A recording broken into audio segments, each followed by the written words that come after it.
Hello friends and welcome to Parks Crafty Creations. I'm your host, Brian Parks. At the time of producing this video, it was last week that I made one about sewing tools beginners think they need, but actually don't. Well, this week, we're taking a look in the opposite direction. Today, I'm going to take you along on my own personal sewing journey and share with you 8 of the tools that I either overlooked, ignored, or didn't even know existed when I first started sewing. And now, I use them all the time. And given the frustration and time they would have saved, I really regret not having them in my sewing toolbox a lot sooner.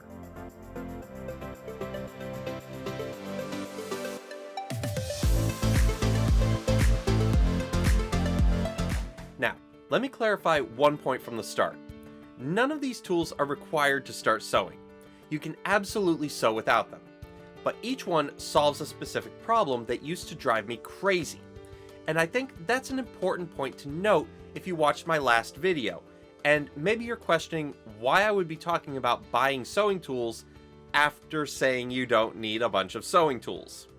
As you move along on your sewing journey, you're going to run into certain problems and frustrations, and there were a few for me that were reoccurring.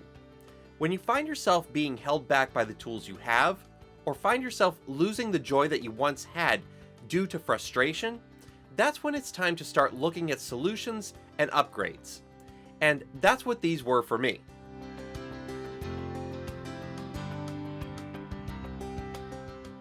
Let's start with a simple one. At first, I thought a magnetic pin dish was one of those nice-to-have accessories that wasn't really necessary.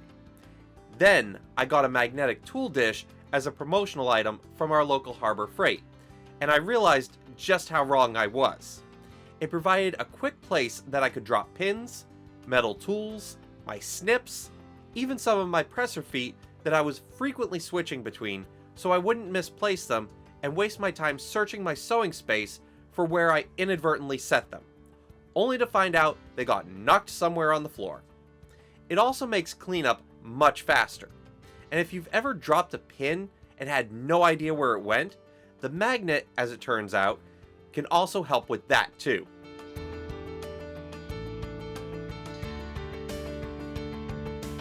Next up is a tool that would have saved me a ridiculous amount of time and frustration when it comes to pulling through cording and elastics. And you'll actually get to see this one in action on an upcoming video if you're not familiar with this tool. If you've ever threaded elastic through a waistband, drawstring through a casing, or turned a fabric tube, you know how annoying that can be.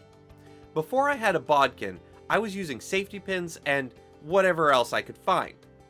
This holds the cording, elastic, or whatever you're needing to thread through, making it a faster, easier, and much less frustrating process. If you know, you know.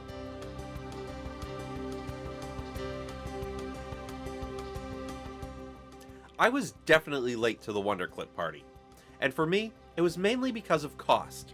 When these first came out, they were expensive, but I've since found much more affordable options available online. That being said, I used pins for everything, but clips are fantastic for thick fabrics, bag making, and they're most irreplaceable when it comes to working with vinyl, cork, and projects where pinholes can be a problem. I still use pins, but these give me a useful option when the pins themselves can present their own problems.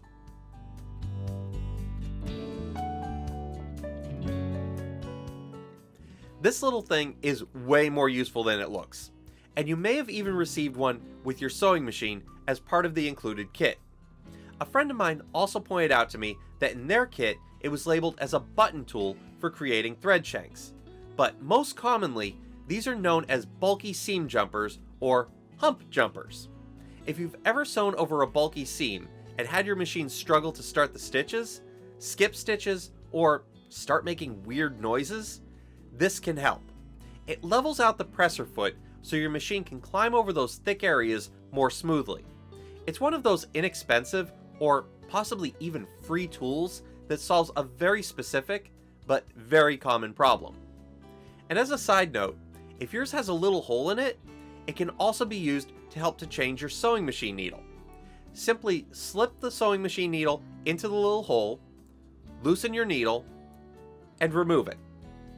Then put a new sewing machine needle in the little hole, put it into place, and tighten it down.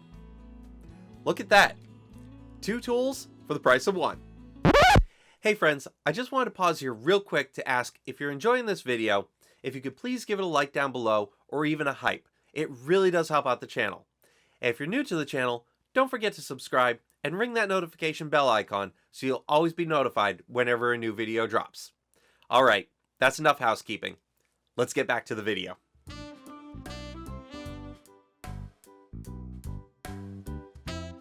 This one made a huge difference for me.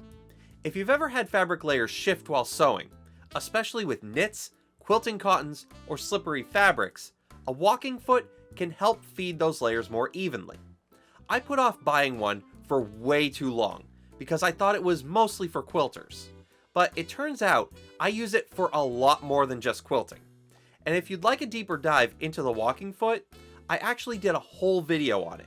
I'll put a link up in the cards and down in the description below so you can check it out.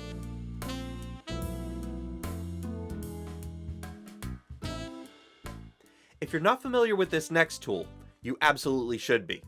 It's one of the smallest, simplest tools you can have in your sewing room.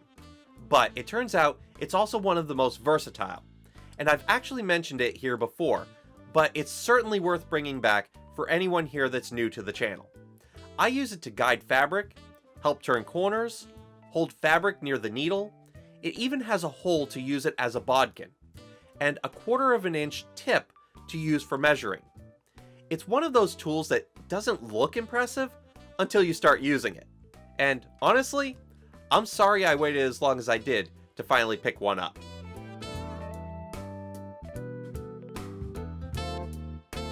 Alright, usually when we go shopping, it involves spending money.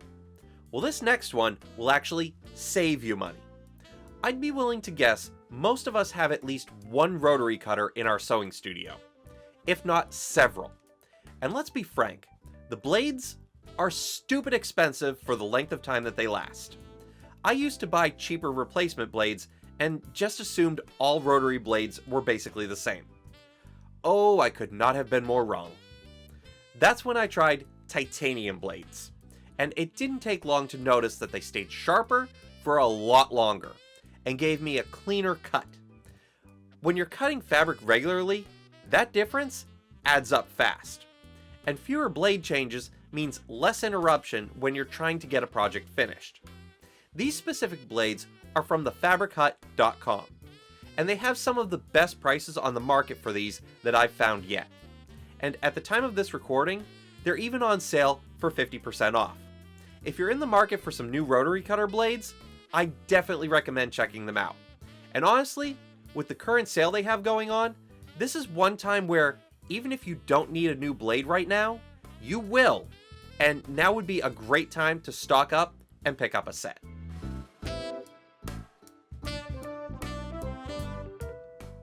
My number 1 pick is a tool I didn't even know existed. If you make bags, pouches, or anything with zipper by the yard, this thing is such a frustration and time saver. Before I got one, installing zipper pulls was always a little annoying. Okay, make that downright aggravating.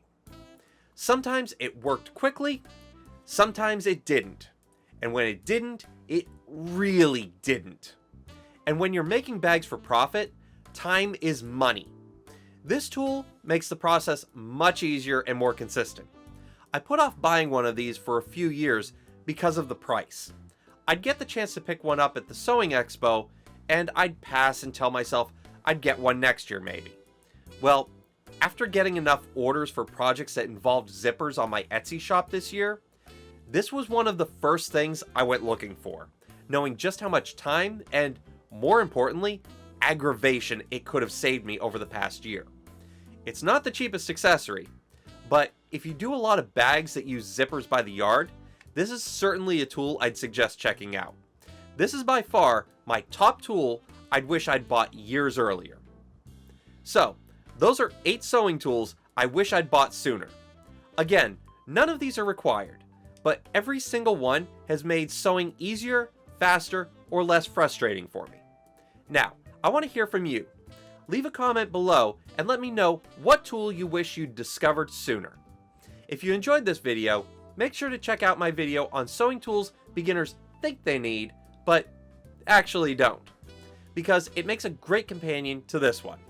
And don't forget to give this video a like and maybe even a hype.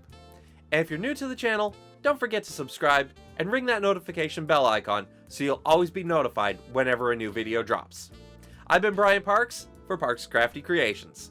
Thanks for watching, happy sewing, and I'll see you next time.